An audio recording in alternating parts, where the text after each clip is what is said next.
Un petit air d'Avaïkinouï. Pendant une journée, la crique de Begrohu, base de l'école nationale de voile, prend des allures de mini Matiara.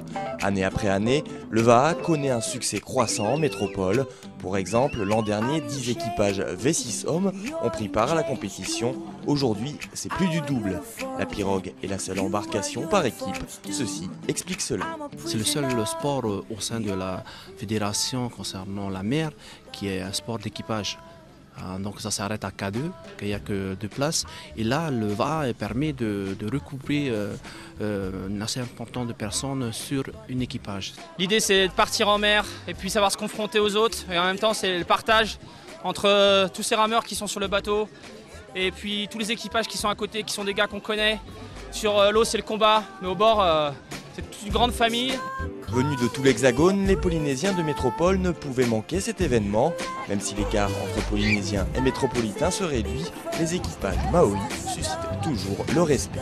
Des Polynésiens sont présents sur place, ont une très forte expérience et donc ils vont être très durs à battre. Ouais. Enfin, ça va être pas facile. Nous les Polynésiens, on a un sens, un septième sens qu'ici ils n'ont pas encore. Quoi, hein. C'est pour ça que même avoir un Polynésien sur un équipage qui n'est pas entraîné, ça fait toujours du bien.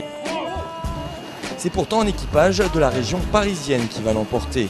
Sur un parcours de 21 km, passant par le célèbre phare de la Teigneuse et ses courants puissants, c'est Champigny qui l'emporte. L'équipage francilien s'entraîne en eau douce, mais cela mis à part, sa préparation n'a rien à envier au club tahitien.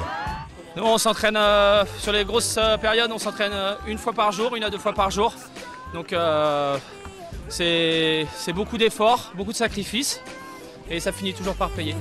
Seul regret pour les participants, l'absence d'équipe venue du Fénois, un manque qu'ils espèrent combler pour l'édition 2009, prévue à la Seine-sur-Mer, en baie de Toulon.